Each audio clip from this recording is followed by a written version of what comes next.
What is up, everybody, and welcome back to TarHeelIllustrated.com. I'm THI staff writer Jacob Turner, and joining me, as he always does, is our very own publisher, Andrew Jones. And AJ, football season is officially back as we're finally here for our South Carolina preview edition of the UNC football show, getting back into the swing of things. Going to be previewing the matchup this Saturday in Bank of America Stadium against the Gamecocks, 7:30 p.m. kickoff on Saturday night. Game will be on ABC. College Game Day will be there as well. So just a massive, massive season opening game for the Tar Heels and the Gamecocks for multiple different reasons, which we'll dive into later in this one. Real quickly too, AJ, this show is sponsored by Underdog Fantasy. We're going to talk a little bit more about them later on in the show. So make sure you stay tuned for that. AJ, we got a rundown of things we're going to talk about. We'll preview kind of South Carolina a little bit more later on in the show, but let's start with the topic right now that I think is kind of top of mind with people, and that's still the Tez Walker situation. No clarity on when that is going to, or if it will be resolved before the season starts or before the season ends. Nobody really seems to know what the deal is with it right now. So I know there was some media availability a little bit earlier this week with some coaches. What did you hear about the Tez Walker situation, and what updates can you give us? Because again, it just seems like nobody really seems to know what's going on right now. Well, the Tuesday, Wednesday media was canceled out of respect for what happened over there on Monday. Yes. And that was surreal. I was over there when it actually happened, and I left during the lockdown, and I didn't see anybody. There was nobody on the road. It was wild stuff. And I also should qualify and say it's 11:42 a.m. Wednesday at this moment. So we're running this show later today. Maybe something happens between now and then. I don't know. But what I can say is that there is a process, and I explained it on our message boards again last night. People need to understand that this isn't Charlie Baker and a couple of guys in suits sitting there and saying, let's screw this kid, let's help this kid, let's screw that coach, let's help this coach. The NCAA is the member institutions. It's everybody, Division I, Division II, Division III. It is Slippery Rock, it's Baldwin Wallace, and it's North Carolina and Michigan, right? Mm-hmm. So when there are a lot of cases out there like Tez's, Tez got a lot of attention because North Carolina brilliantly got this out into the bloodstream in the manner that it did, using the heartstrings and everything else, which I think was the right approach. I'm very, very complimentary of Jeremy Sharp and Mac Brown for the way that they've approached this. It's to apply pressure on the NCAA. However, ultimately, there's a committee of 10 people at the NCAA or in the NCAA that hear each of these different cases and make decisions. Who are these 10 people? They're athletic administrators from around the country at the Division I, II, and III level. None of the people in Tez's case, none of them could be from the ACC. So you might have someone from Oregon, a mid-level athletic department person from Oregon, 3 spots below the AD or whatever it is. You might have an athletic department person from Arizona State. You might have one from Louisiana Monroe. You might have one from Florida A&M. You might have one from Slippery Rock, or if they're even in Division III, you might have one from Mars Hill. Yeah. The bottom line is these people will hear the case and they will make a decision. One of the reasons that there's so much inconsistency with NCAA rulings is because you have different committees. It's just like juries. A jury may find one guy guilty and may find the other guy not guilty. So that's what's at play here. So North Carolina, they're kind of at the mercy of this. I think the hope, not just for Tez Walker, but for any kid who's in Tez's situation, there's still a lot of these that are hanging in the balance right now, a few days before the season starts. If that athlete has a chance to address the committee, and the good thing about the Zoom era is you can get them on a Zoom and get a Tez Walker to talk to them and speak about his case and make his plea, then I think that would enhance his chances. It doesn't matter. Reese Davis was tweeting about it last night. All right. It doesn't matter what Reese Davis says. It ultimately doesn't matter what Mac Brown says. Doesn't matter what Andrea Adelson says. If Kirk Herbstreit's pounding the drum about it, none of that matters. Because a lot of these people may not even know what they're saying. They may not even follow them. They may not be attached to it in the end. when they get into a room, and I say that figuratively because they used to go to Indianapolis and spend a week or two there doing this stuff. Now they don't have to as much. They're going to make the decision that they make. Mm-hmm. And I know that sounds like crap, but that's the way it is. Now, seems like an open and shut case, and it seems like it should be something that should have already been handled, but maybe they haven't gotten to the point yet with Tez where they're actually making a final decision on his case, mm-hmm. where they say, okay, now it's Tez Walker. It's like, imagine an assembly line of all these cases coming by, and you've got all these kids from Colorado came up last Friday. In fact, there's a running back at Colorado who, when he transferred there to be with Deion Sanders last year in January, when he showed up, that was his fourth school in 14 months, and he's not a college graduate. He was cleared Friday. He had a teammate, an offensive lineman, who had, I would say, should have been maybe an easier case, you would think, who was denied. So the assembly line, maybe Tez's turn is coming up on the assembly line now. Yeah. And if that's the case, that's why it has taken a while. And perhaps that's why we could hear something anytime soon. It would be an absolute crime if they don't let the kid know before the game, at least by Friday. And it's ridiculous it's taken this long. But in the new NCAA under Charlie Baker, they are being more meticulous with all these things instead of just saying everybody can play. At the end of the Mark Emmert era, there was basically no NCAA. Now there is. Charlie Baker's going to clamp down on things. And unfortunately for North Carolina, Tez Walker, perhaps his case is going to be an example of the NCAA clamping down, regardless of what the facts are at this point. If they're going to make example out of him and they're going to say, look, we got to put the flag in the soil here and we can't go beyond that point for anybody, then they will. So I can tell you this much. One last thing on this. I have said multiple times that there was tremendous confidence inside the program that he would be cleared. I can tell you, based on some recent discussions, I don't think the confidence, the optimism is as high now as it was a couple of weeks ago. I really don't. And I think the frustration is greater now than it was before. Frustration, not just because of the timetable, but because the reality setting in that there's a possibility they may not have him at all this year. Mm-hmm. So unfortunately, we're talking about this. We shouldn't still be talking about it, but we are. So fans just need to sit back and understand that there's nothing personal by the NCAA against North Carolina. I've seen a lot of people make ignorant comments about, well, they're just trying to get him back for AFAM. Well, I'm not even going to go down that rabbit hole. We've done that before. Yeah, not even worth it. That's not true. Yeah. We'll just see how it plays out. That's all we can do.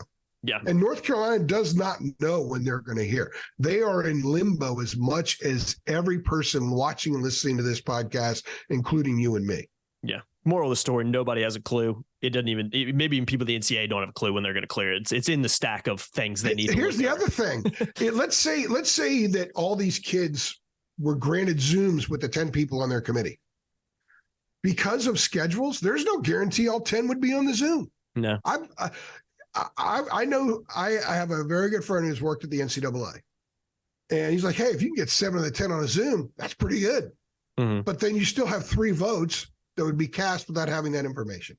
So That's not ideal, but it is what it is. So we'll know at 7:40 Saturday night if number 9 is going to be running pass patterns or not that night. Yeah, AJ, I've tweeted out a few times this past week that what will likely happen. I'm not saying this is actually going to happen, but this would be very on brand, would be he gets cleared at 7:29 p.m. on Saturday, a minute before the game starts. Well, that would be. I've been told that these committees don't work on weekends. So okay, if he is cleared, if he's notified Saturday, that means they've cleared him on Friday and he doesn't get notified till Saturday, unless maybe there's an exception this weekend because there's still a lot of kids that have to be cleared or denied. Maybe they will spill into Saturday. It would be a shame that they would do that given the fact they've had 8 months. It's ridiculous. And he didn't find out about this until a month ago. I know. So if he would have found out about this in February, this could have been taken care of by the end of April. Mm-hmm. And even then it would have been too long. Yeah. So It's a shame, and there's no really other way to put it. We'll see what happens. Nobody really knows what's going to happen. I think it's kind of the biggest takeaway from this, and not only us, but Carolina and people within the NCAA. I don't even know if they have any idea when this thing's going to be cleared based on the list that they have, and I guess they'll just kind of get to it when they get to it, is what it kind of feels like to me. They're okay. I know that the committee, they know who the committee is. They know. I'm sure that they know who the committee is. They have combed over some of his case. It's not like they sit there and say, okay, 10 minutes. Okay, this one could play, this one can't play. There's a little more that goes into it. And if UNC is able to get Tez on a Zoom in front of them, I think they feel a lot better about their anybody. The kids at Oregon, the young man at Florida State. There's so many cases. Kentucky has one. Everybody seems to have one. A lot of schools seem to have one. They can get one of these kids in front of them on Zoom.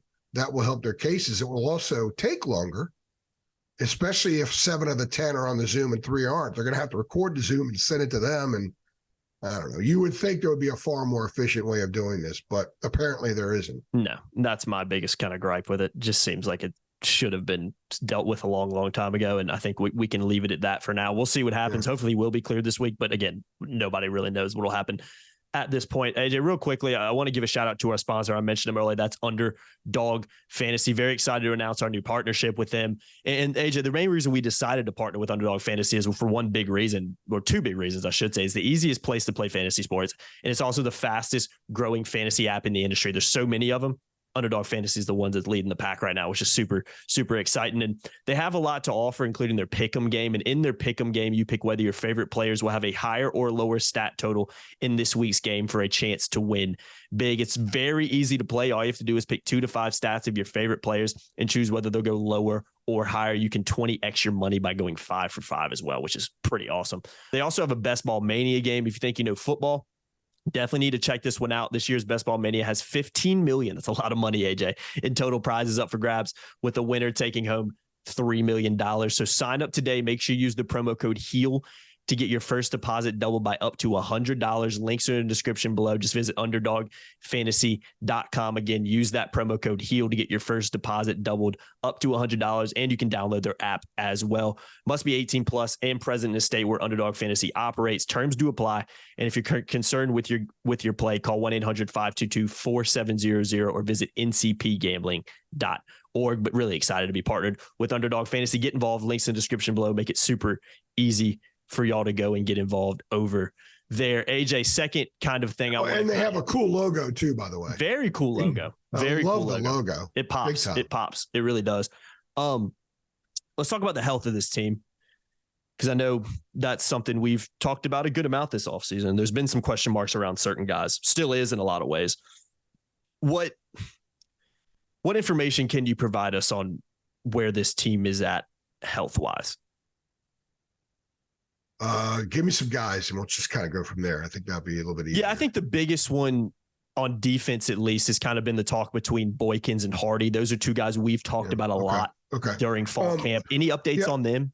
Yeah, Hardy hasn't really done a whole lot this month, so I wouldn't expect to see him much, if at all, Saturday night. That's just my take on that. I think they would like to get him on the field a little bit if they can. He's a valuable asset when healthy, but he hadn't done a whole lot. He missed a lot of stuff in the spring too. So I think he had a surgery before spring. So he's not the Will Hardy you saw at Duke last year when he had that big interception, or the guy that played in the bowl game against Oregon. So I wouldn't expect to see much of him. As far as Boykins goes, he got hurt, maybe a week into fall camp. And he was out for a while, and there was a little caution about how they would bring him back. And my understanding is that there's a reason that they've moved Elijah Huzzy over to Star. Some got him a lot of work there in the event that they don't have Boykins, or they can't give him a whole lot of reps. DJ Jones got a ton of reps. He moved to Star, so of course he's going to get a lot of reps there. But he got a lot of reps with the white team.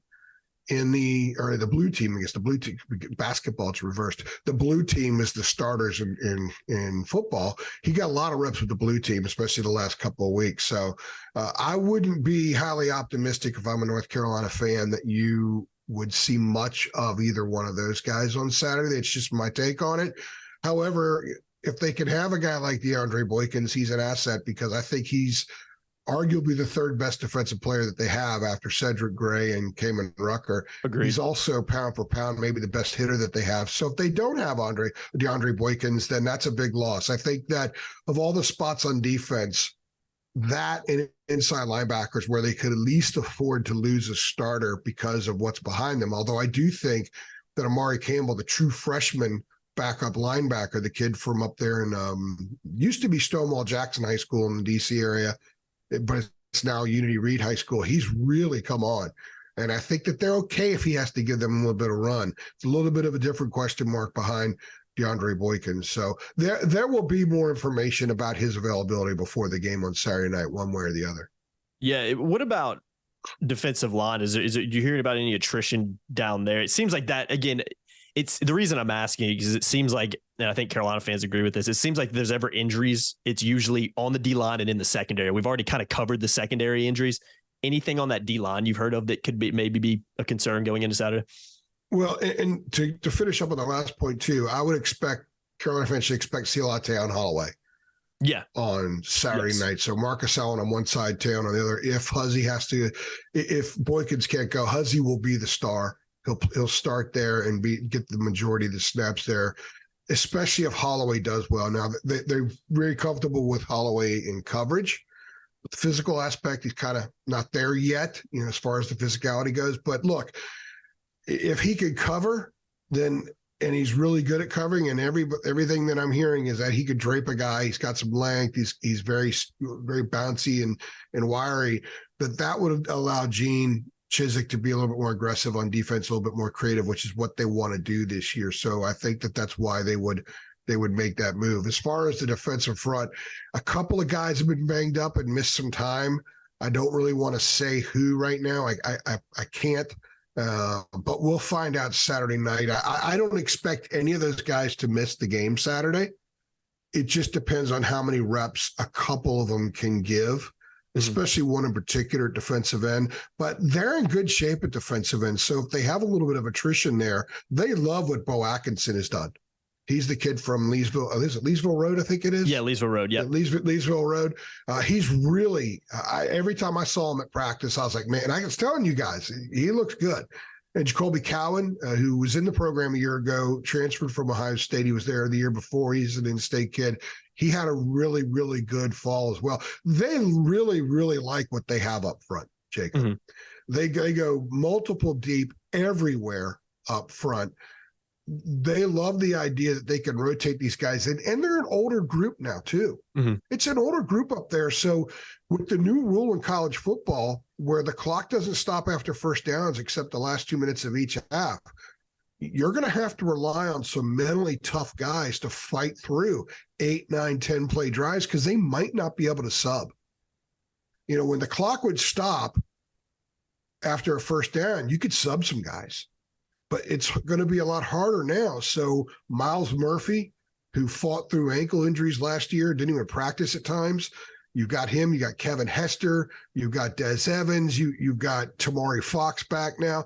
You've got some older guys, Ritzy, that are up there that I think are mature enough to battle through being on the field for an extended period of time. And then they come off and you get a whole fresh group that goes out for the next series. If that's long as well, they'll be able to handle that. So they like what they have up front, but they might have to be a little bit creative with giving some guys some reps Saturday night, that perhaps more reps than perhaps they would give them if everybody was ready to roll.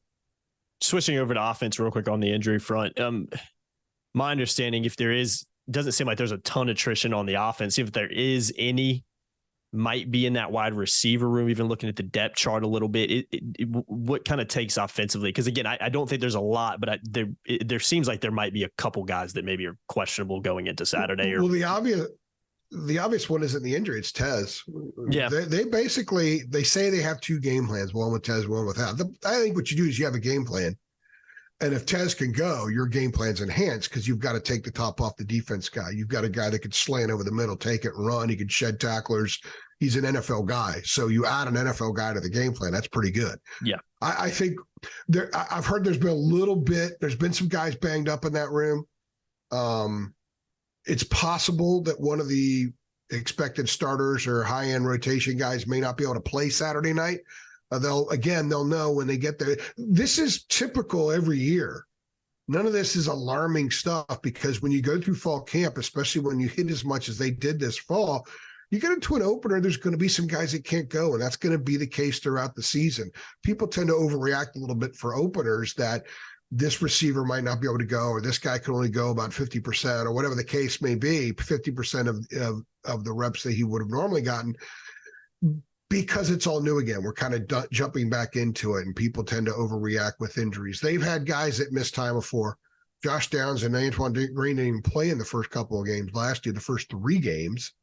I guess it was. Downs played in the 3rd game, I think it was. But they didn't have those guys, and Kobe Paysour was huge. Mm-hmm. So there's a lot of talent in that room to absorb whatever attrition is there. The expectations are very high that Kobe Paysour is going to be outstanding this year. Expectations are that Gavin Blackwell's speed is going to become more of a weapon than it was. They love some of the freshmen. Christian Hamilton, who arrived in the winter, he's been pretty good. They really like Chris Culliver, but he arrived this summer. So he's not totally fully integrated into the offense yet. Andre Green, who's been really inconsistent, high-end guy with an NFL potential, but he hadn't come close to that yet. Consistency's been an issue, and he's been more consistent of late in practice, and he may have an opportunity Saturday night like he did in the bowl game against Oregon. So they have a lot of guys in that room that sometimes they just need the opportunity to get out there and play 40, 50 snaps to show what they can do. So even if there is some more attrition there, I still think they're going to be okay. Skill talent on offense is not an issue for this football team. It's not an issue at all. They can absorb some stuff on offense for sure. Yeah, no doubt. And we're going to dive into the Gamecocks in the preview here in a second, but I want to talk about kind of areas of concern and maybe some areas of strength that Carolina has going into the opener on Saturday. And I look at kind of, for me, there's 3 position groups, for lack of a better word, that I think I'm, from what we've heard this offseason, from what we understand now, a little bit concerned about going into the opener. For me, it's the offensive line based on some things we've heard. It seems like some depth's been developed down there, but it also seems like from some things we've talked about and heard that not incredibly pleased with some of the growth they've seen down there, for lack of a better word. Yeah. So I think there are still some question marks in that group, very similar to what we kind of saw last year with a couple of guys. Flipping over to the defensive side, I think the defensive line, has to be a concern. And the reason I think it is a concern is because we still haven't seen this defensive line group in a game. You got to go back to last year. We've heard some good things. We've heard there's been some development down there. We've heard some younger guys have stepped up. It seems like the staff is a little bit more confident in that group. That's great. But until we see it on Saturday, until we see it in a real game situation, I think there's always going to be question marks going into it just based on how poor they were last year for majority of it. And then the last group, I think, is the secondary. And I think a lot of that comes down to some of these injury concerns and moving guys to different positions. And you mentioned a guy like Tayon Holloway playing a lot, doesn't really have experience at this level. So again, I think those are the 3 groups for me that I'm concerned and interested to see how they perform against South Carolina and even going into the season deeper than that. Do you agree with those 3? And if so, are there any other groups that you'd maybe throw in there as well, or personnel, anything like that you're maybe concerned about going into Saturday? They can't afford for Power Eccles or Cedric Gray to miss time. That is a great point. Yeah, I think they like Campbell, but again, he's a true freshman. It's very possible that the starting corner Saturday night have a combined 175 snaps in college, and that was Marcus Allen last year. So that I think that would be a concern no matter. It's not ideal, is it? It's not really where you want to be going into a season now. No, but they like the kids. Yeah, and that's good. They like them as players. They're smart guys. They both have really impressive skills for the position, and they're ballers. Mm-hmm. They're dudes that have shown out. And in the case of Tayon Holloway, he's leapfrogged a lot of guys. He would be the 3rd corner if everybody in that secondary was healthy. So it means he left Cavazos, jumped Armani Chapman. He kid started 28 games or whatever it was at Virginia Tech. So they like him. He's a good football player. He probably would have got on the field last year, but he had some injuries in high school and he was sort of recovering. So they gave him a year to get his body ready. So the vibe on him and talking to players and people off the record in the program is he's going to be really good. So throw him out there and let him be really good now. Yeah, let him make those mistakes now and see. As far as the offensive line goes, that was the one position group where whenever we would ask questions on, or I guess at times off the record of whoever over there, it wasn't always positive. Like the defensive line, it was always positive. Mm-hmm. Offensive line, it wasn't. Chip Lindsey spoke about the inconsistency of the group, the frontline guys, and I asked about depth, getting to 8 deep. Well, inconsistent. You can't promote a guy into the rotation if he's been inconsistent, more inconsistent than the starters, and and his higher ends don't match the higher end of a starter. And then what Max said, they had some questions about tackle. So Diego Pounds is going to play some left tackle and some right tackle. And I still haven't figured out or been told whether that's because Diego has progressed so much, so they've got to get him on the field, or they're just still not 100% sure what they are at tackle. So he's got to get reps. I had heard a ton of wonderful things about Spencer Rowland through the spring. I'm not hearing him as much now. And William Barnes has been there for a while, and maybe William is just the guy that we've seen. So maybe that's why you got to get Pounds in there to say, hey, okay, we got to get this kid in the game. Maybe he performs really well. If he does, then that gives us an option. I know Barnes has got a little bit of work at guard, but they're strong at guard.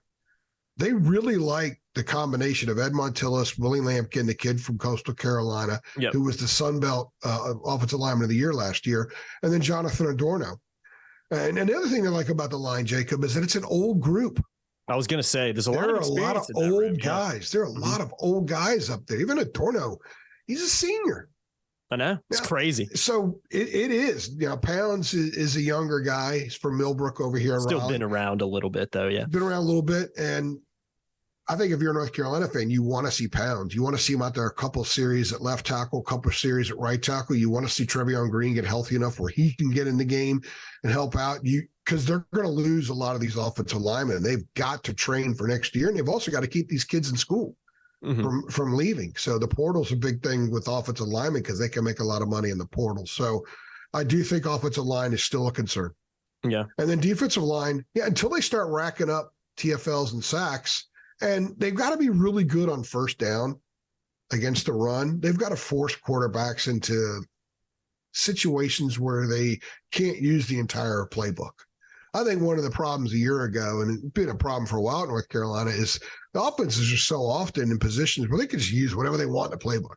The coach can flip through it, blindfold himself, go like that, pick a play, and it's advantageous to run it on 2nd and 3. You can pretty much run anything in the playbook on 2nd and 3. They got to eliminate those. So if you go back to the offensive defensive line, Jacob, it's alarming to me that last year they were negative 23 in sack ratio. We talk about turnover margin all the time, but sack margin, they allowed 40 and they accumulated 17. That's horrible. Oh, it's abysmal. That's horrible. They were last in the ACC in TFLs. They've got to get more TFLs. They've got to get more sacks, but they've got to be better in the basics. They got to be better on first down runs. They've got to be able, and I think, and I did a drop about why the defense will be better in year 2 under Chizik. It all begins with pre-snap. Being better in pre-snap means you're quicker on the snap when the ball is snapped. You have better angles to make your fits against the run, to the ball carrier, all that kind of stuff. There's so much that's at play here that this group needs to do better. And in year 2 under Chizik, they should do better. And I think that if the defense is going to be much improved, it begins up front. We're going to see a markedly different group Saturday night up front against South Carolina than we saw a year ago. If it's more of the same, then it's more of the same. And there are going to be a lot of questions about why that group hasn't progressed to the point where it needs to be, because there's a lot of talent in that room. There's depth in that room. Now there's experience in that room. So there are really no excuses for the defensive line to not at least be slightly above average. I think it should be better than that. The potential says it should be better than that. But if it's slightly above average, given last year's performance, that would be a dramatic improvement. Agreed. Let's talk about the strengths real quick. I think we've hit on a lot of these before, so I don't think we need to spend a ton of time on these, but we can run through them real quickly. Obviously, offensively, it's the quarterback, Drake May. Self-explanatory. I don't really need to go any more in depth on that. He is one of the best quarterbacks in the country, if not the best. So he is definitely a strength for this team. I think weapons-wise on offense, they've got plenty. Despite maybe some guys being banged up going into Saturday, I still think there's plenty at wide receiver. I think there's options at running back and guys that can do some different things at running back.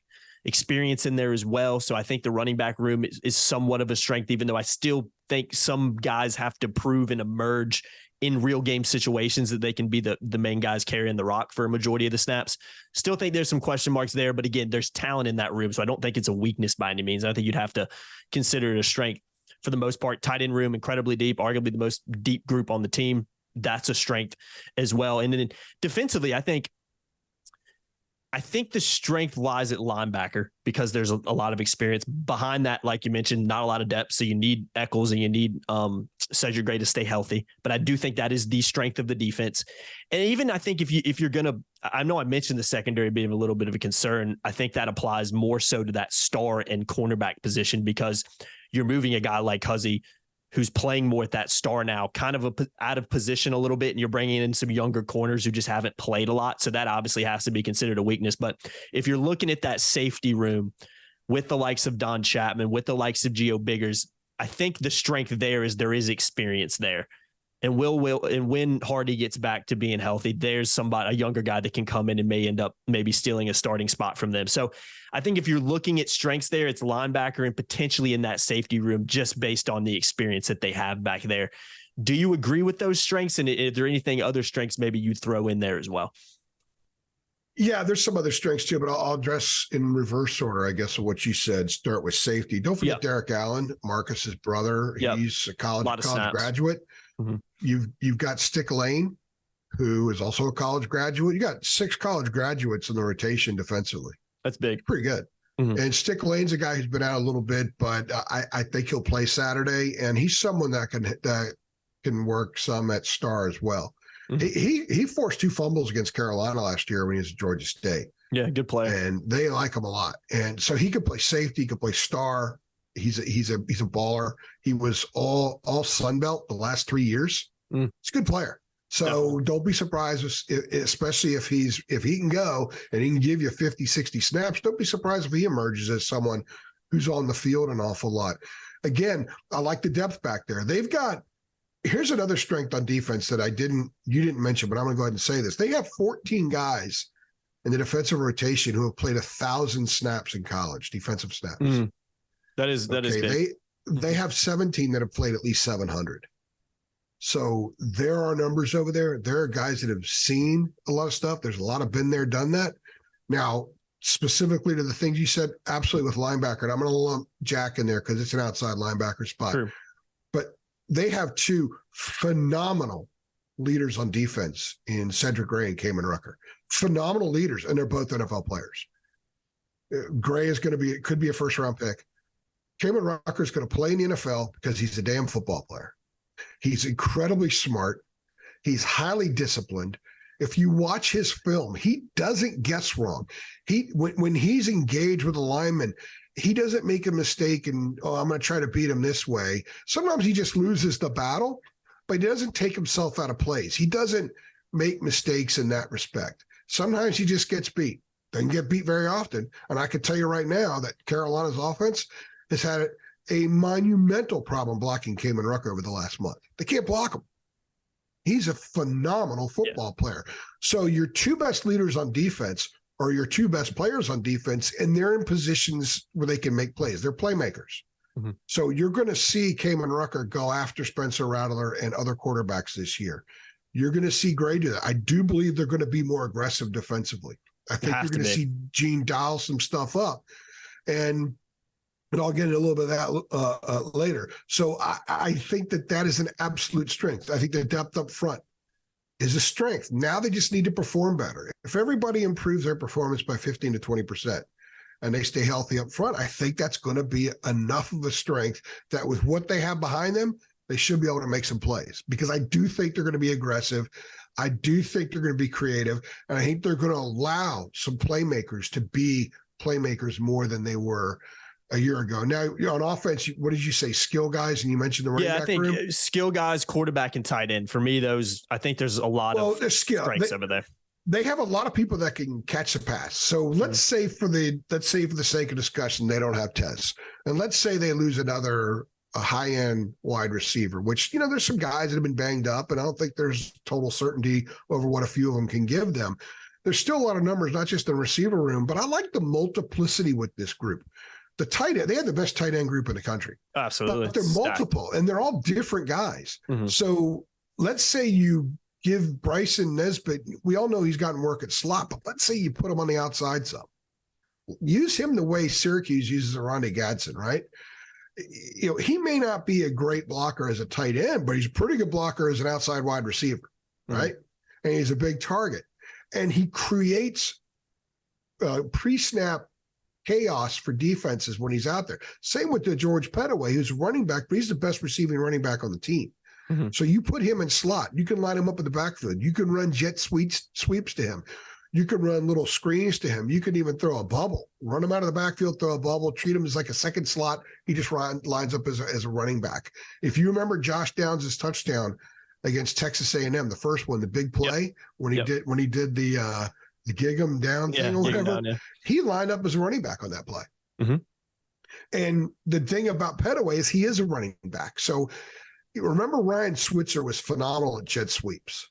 It's because Switzer was a running back who became a receiver. So he could handle the contact at the line of scrimmage better than guys that are just always receivers, right? He's more physical. Pettaway can be an asset there. So I love the skill that they have as far as guys who can catch passes. That's not going to be an issue, even if there's attrition in that room. Now about running back, Bruce Brooks is the clear was the clear RB1 coming out. Part of that, I think, is because they just trust him with a lot of stuff. Chip Lindsey wants his running back to chip a little bit more in pass situations, more than Phil Longo did. And clearly British Brooks is a guy that they can trust doing that. They absolutely love Omarion Hampton. Someone in the program told me the other day, someone who's very close to everything said he can be, quote, a freak. So I think those are your two guys right now. They'll have some stuff for Elijah Green. They'll have some stuff maybe for Caleb Hood. And Pettaway, I think you're going to see him be used in multiple ways over there. They want to take advantage of what they have, and they have a lot of guys. So if you have a lot of dudes that can do different things, the defense is going to be on its heels, no pun intended, in pre-snap all the time. And that's a major advantage for a guy like Drake May. And that will help an offensive line that might be suspect. Because if the defense is a tad slow on the snap and they don't recognize real well on the snap, that can bump an average offensive line up to an above average offensive line on a per snap basis. Exactly. No, I couldn't agree more with that, AJ. I think a lot of those strengths, there are strengths on this team. I think a lot of, as fans do, especially coming off of the finish last year, focus on the negatives a little more, but I do think there are strengths on this team. And again, we've talked about, there are concerns as well that have to be answered, and progress has to be made on Saturday. Performances on certain position groups have to be better on Saturday than they were last year if Carolina wants to win this game on Saturday. So, but I do think there is a lot of things to be excited about and optimistic about as well going into it. Let's preview South Carolina real quick. I've got some notes on them. I'll run through real quick, and then I'll let you kind of off that focus on some of the keys for victory for Carolina, and then we'll go ahead and wrap this show up. Coached by Shane Beamer going into his third season. I think most of you guys know that. Son of former Virginia Tech coach Frank Beamer. Finished 8-5 last year, 4-4, finished third in the SEC East. So not a bad finish if you look at who was the two teams that were above them. Made some progress last year. I think a little bit of excitement and optimism came back to that program because of what they were able to do, even beat Tennessee as well. 1-1 in last two meetings. Obviously, Carolina beat him in the season opener back in 2019 in Charlotte, Sam Howell's debut, and then lost to him the Duke's Mayo Bowl back in 2021. I think that's a performance a lot of Carolina fans and people a part of the program want to forget about.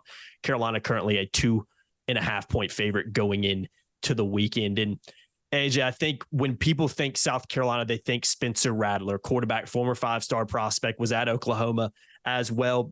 kind of started off a little bit shaky last year, but improved as the year went on. And I think there is a lot of excitement and optimism around him, not only from South Carolina fans, but just from the national media on the type of quarterback he can be, especially you look at some of the performances he had. Again, go look at his stats against Tennessee in that victory. He was good in that game. So I think people are optimistic about what he can bring. Now, AJ, here's some interesting things that I found about the Gamecocks that I think Carolina can exploit, and maybe some things they'll have to kind of be wary of, which you'll hit on in the keys. But South Carolina is returning only one scholarship running back from last year. So that is not a strength with this team. A lot of question marks at that position for them. And I think that's something Carolina will be, when you look at how they defended the run at times last year, we'll be pretty pleased going into it and pretty excited about it, especially from a defensive line perspective. And offensive line for them, AJ, is also a concern going into this season based on some things I've read. They did lose their starting left tackle in the spring as well. So there are some legitimate question marks, kind of similar to like Carolina has right now on the offensive line. And I don't know if they really know what they're going to get out of that group going into it. One thing to watch, I think the weapon that South Carolina has is the wide receiver, and Antoine Juice Wells. He's a top returning wide receiver in the SEC. Carolina has to key on him, and they have to stop him. He's Rattler's target, and he can really, really take the top off some defenses. And AJ, interesting enough, and I'm going to butcher his name, Dowell Loggins in as the new offensive coordinator for the Gamecocks. So 2 new offensive coordinators going at it on Saturday. I think that's going to be pretty fascinating to watch. And there's one thing on the defensive side of the ball I want to key in on real quick. The back 7 for South Carolina features a handful of new starters. So there are some question marks back there. There was a very experienced group last year. I don't believe it's experienced because they did lose some guys. So I think there are some question marks kind of in the secondary, very similar to what Carolina has going into it. Same kind of thing for South Carolina. And I think Drake May will be licking his lips and some of the wide receivers that they can kind of exploit that on Saturday evening. So those are my kind of quick run through. I know I threw a lot at everybody, but those are kind of the things that some strengths for South Carolina, some weaknesses for South Carolina, and some things that I think Carolina can exploit. So AJ, feeding off that, what do you think are kind of the keys to victory for the Tar Heels going into Saturday night's matchup? Defensively, they have to be able to adjust quickly once they kind of figure out what South Carolina's approach is going to be with the new coordinator. Mm-hmm. So there is some newness over there. So they're going to have to adjust. And adjusting wasn't always something that they did well at times last year. So they're going to have a couple of series. They're going to get an idea of what South Carolina's mission is. So then they have to adjust. Now, they may do a great job preparing for it and not have to adjust too much, but that's going to be something that they have to do. But it helps when you have guys like Cedric Gray and Power Eccles and Kamen Rucker out there, and you have veterans up front. And even if they're young at corner, they're going to be old at safety. I think they'll be old at star regardless, or old enough. So I think they should be able to handle that pretty well. Some of the other keys are going to be stopping the run on first down. Doesn't matter what they have back from running back. I know they get some guys in the portal and stuff like that. Doesn't matter. They got to be able to stop the run on first down. And I think force Spencer Rattler to beat you with his arm. Yeah. I know what Max said about Rattler, but he's also a guy that's been inconsistent. There's a reason he left Oklahoma, and he did come on pretty strong last year. So the threat that he can hit you with the deep ball that's there, they have an NFL receiver in Wells. So a young guy's going to be covering him. How do they handle that? If they're just fighting tooth and nail with him, if they have all young guys. I mean, if Huzzy's over there and Huzzy just kind of stays with him, mirrors him the whole time, then I think that's a pretty good situation for Carolina, because I think Huzzy's probably an NFL guy as well. So I still think you got to make Rattler beat you with his arm, force him to move, disrupt the patterns, make everything bounce. You know, when you run, everything bounces. Mm-hmm. So, if you're an outfielder and you're running on a fly ball, the fly ball of the world is doing this. To you, it's doing this, right? Mm-hmm. So make everything rattle to Rattler, so to speak, and do that by chasing them, apply pressure. But it's a lot easier to do that if you're putting them in 2nd and 8. 2nd and 9, even 2nd and 7, you can do that much easier than. I think that's what they need to do. First down run defense, to me, is going to be the most important underlying statistic in this game. and how North Carolina performs. It's not going to be the one that perhaps wins them the game, but I think it's going to set up so much else. They have to be better there. They absolutely have to be better. And then if they're successful at that, get pressure on Rattler, and I think a lot of things can play into their hands. As far as offensively, I think it's all about North Carolina. Yeah. To me, it doesn't really matter what South Carolina does. It's about North Carolina. If Drake is really good and the receivers get into their breaks really well and they get open and the offensive line does a good enough job to block for the running back, so there's enough balance there, they have to keep the defense honest. It's all about North Carolina. If Drake has a huge game, Tar Heels are going to win. There's no other way around it. He could have a huge game. He could have a really big game and they not win because the defense has issues. But I don't think the defense is going to have major issues. They're going to have problems, and Rattler's going to hit on some big drives. He's going to maybe hit on some big plays. And in fact, I wouldn't be surprised sometimes to see some big plays simply because, the Gene Chizik way of keeping everything in front of you and giving up 7 and 8 yards a chunk instead of the big play. I think Carolina's going to try to take that away a little bit more now. I think they're going to try to create some flip the field situations more than they have in the past, because now, Jacob, with the clock situation, everyone's basically going to get one fewer possession in a game. So that's actually advantage North Carolina. If its defense has to stop one fewer possession, that's one less chance for an opponent to score. But if they can now incorporate some turnovers in there, then suddenly that really gives them an edge with an offense that I think the program expects to hum at an exceptionally high level. So it's not ideal to win 45-31 every week, but if you win 45-31 15 times, you're national champion. Sure. So I think that with this offense being what it is and just trying to utilize some of the talent they have on defense to make some plays, I think that's the mission. So it's going to be interesting to see how this thing plays out. One of the things I absolutely love about doing this for a living is it never plays out the way you think. No, yeah. I can map the game in my head right now, and I'm telling you, it's going to be way off. Something's going to happen. Someone's going to emerge that no one's talking about right now. An aspect of the game, kicking game. We haven't talked about kicking game. There's not a great deal of confidence at UNC right now. Yeah, that's a great point. Game. That is a weakness on this team, I think, unfortunately, again. If there's a 4th and 3 at South Carolina's 20, I think Carolina's going to go for it. They're going for touchdowns. Can't blame them. It's not just because they don't trust the defense, so field goals aren't going to win. I just don't know how much confidence there is in the kicking game right now. So the offense has to be really good. And the defense does need to get a couple of those turnovers because that will lessen the damage of some failed 4th down attempts.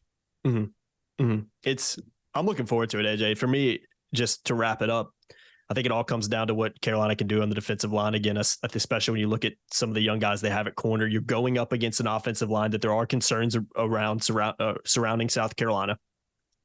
It is not a weakness on this team, but it is an area that Carolina can exploit based on some things I've read. And it's also a group that doesn't really have a guy at running back. What they know they're going to get out of. They don't really know what to expect at that position as well. So if Carolina goes into this game and gives up a lot of yards running the ball and they're not getting pressure on Rattler, to me, that is a major concern going into the rest of the season, because you're not going up against some stout offensive line that is one of the best in the SEC or one of the best in the country. You're not going up against, a running back duo or just a single guy that's coming off a big year last year. So Carolina, I think, needs to kind of, I'm not going to say dominate down there, but they need to be the better group down there. And not only for going into this matchup specifically, but going into the rest of the year. If the defensive line struggles in this game, then I think that's a major concern going into the rest of the year. It could be, but also people tend to read so much in the first games, and then next thing you know, South Carolina's 9-3, 10-2. So maybe you never know. We read too much the wrong way. There's a lot of people out there who follow the SEC very closely who are knowledgeable that think South Carolina's going to be really good.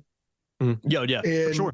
And I think in this day and age, when you look at starters returning, it used to be such an important number. If you're returning a lot of starters, that's a great thing. You can read something into that. But if you're not returning a lot, I don't think you can read that much into that anymore, because the portal can make you strong right away, overnight. If you bring in 8 guys that started somewhere else, then those are returning starters. They just didn't start for you last year, but they're starters. Like Carolina, Elijah Huzzy started, right? You on offense, Nate McCollum started, Tez Walker started. They brought in William Lampkin. They brought in a lot of starters, so they may have lost some guys. They brought in starters. South Carolina did the same thing. There's some really knowledgeable people whom I respect a lot that think South Carolina's going to be really good. Yeah, I think they have a chance to be as well. Yeah. Well, so maybe North Carolina's defensive front isn't great in this game, but maybe a lot of other people's defensive front isn't great against the Gamecocks either. So that, I think the overreaction, we'll have to wait and see how it plays out. And I know we all tend to sort of overreact a little bit too much because we have all these preconceived notions that get so ironclad in our minds as the forever period that we live in building up to the start of a game. Doesn't play out the way we expected. Once you get to the season, you don't have a lot of time to develop all these ironclad expectations about a team or a player. So we don't overreact as much. But in openers, we do that for sure. Yeah. So that's why I said there's going to be some stuff that happens Saturday that becomes normal over time that is not normal now based on what our expectations are, that people are going to overreact to either on the positive or on the negative. Last year, they overreacted with Omarion Hampton running for 100 yards against Florida A&M. Total overreaction. He runs for 100 2 weeks later against Georgia State because he has a 58-yard run. And he just barely – so it was total overreaction. But in the end, what was he? He wasn't that guy.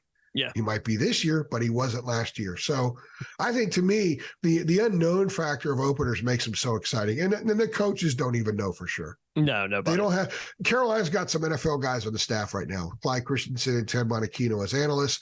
Freddie Kitchens, the tight end coach, was the Cleveland Browns head coach 4 years ago. And they're like, God, this is really hard when you don't really have an idea what you have. You think you know, but you don't have any preseason games to sort of test some things and kind of figure out where some of your warts are.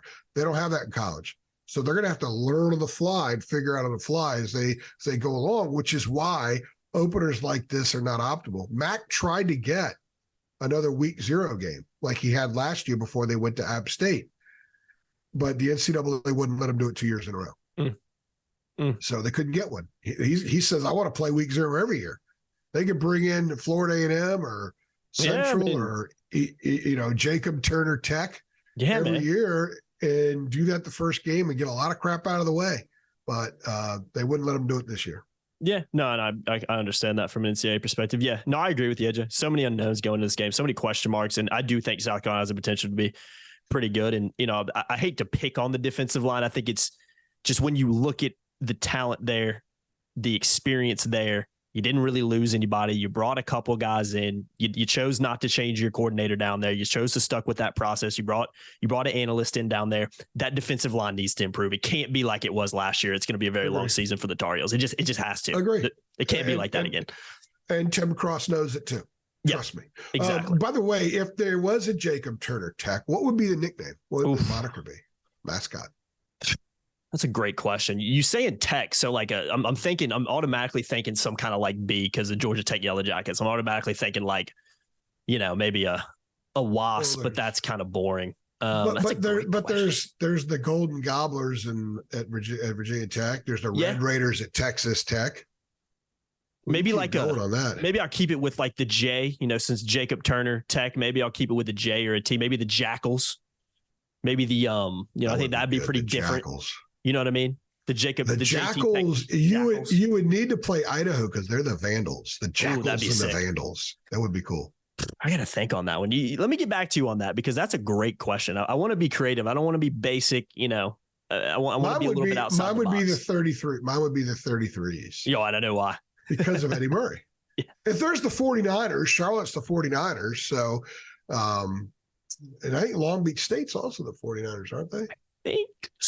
I believe you might be right on that. So I would just be the 33s for Eddie Murray. I like that. I'll have to get back to you. Maybe on the next show, ask me that same question. I'll get back to you if you can remember. I'll tell you what. Give Jacob suggestions. Yeah, give me some suggestions, guys. So tweet at us when you reply to this on Twitter.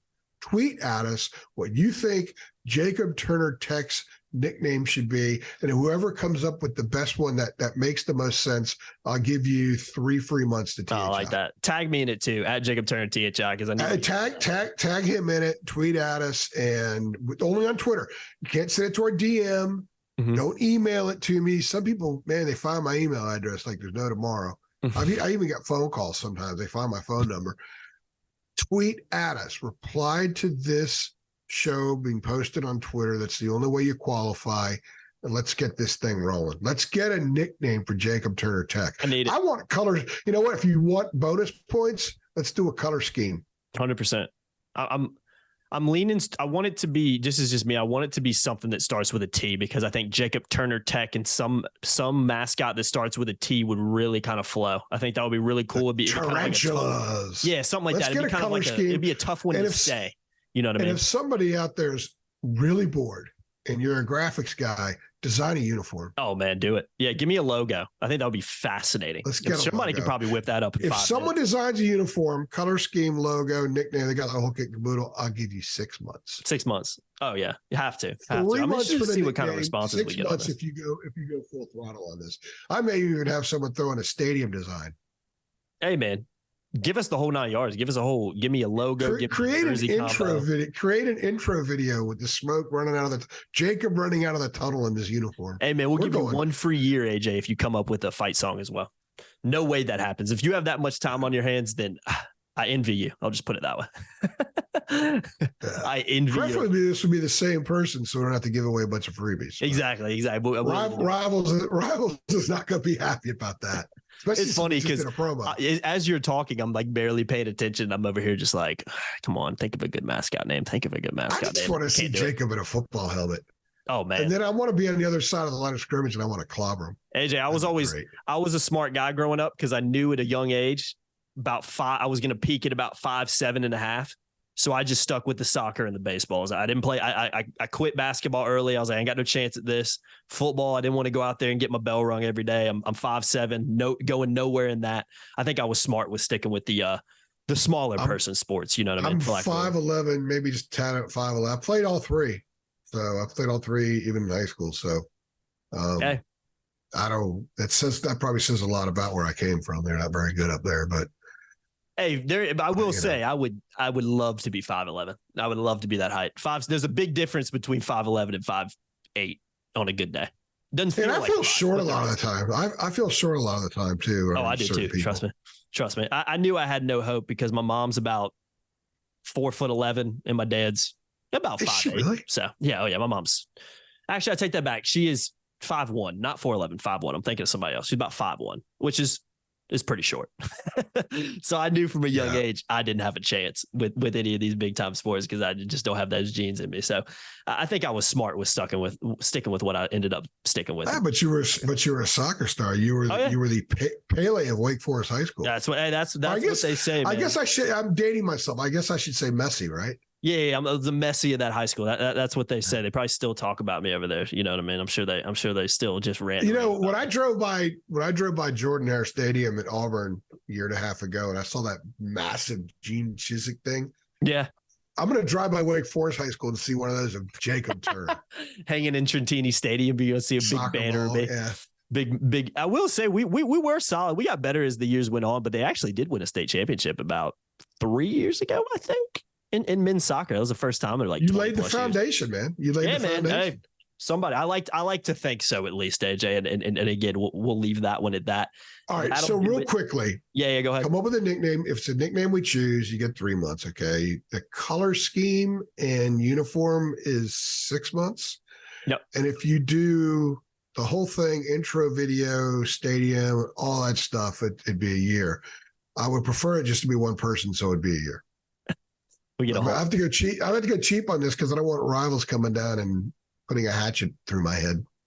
I'm interested to see what kind of responses we get. Tag me. Bad visual. Yeah, it's a scary visual. It is a scary visual. We need to get the heck out of here before we derail this show even more, AJ. Good Lord. I've been Jacob Turner. Our listeners put hatchets through us. He's been Andrew Jones. First edition, even though it's not the first preview edition, we're actually talking about in season edition. That's the word I'm looking for of the UNC football show. Appreciate y'all watching. If you think Carolina's going to win, hit that like button below. I expect to see a lot of likes down there. I would hope going into game one, Carolina fans are optimistic. Why would you? If you're, what's the point in sports if you can't be optimistic, especially going into the first game? And I'll leave it at that. So like this video below if you think the Tar Heels are going to beat the Gamecocks on Saturday.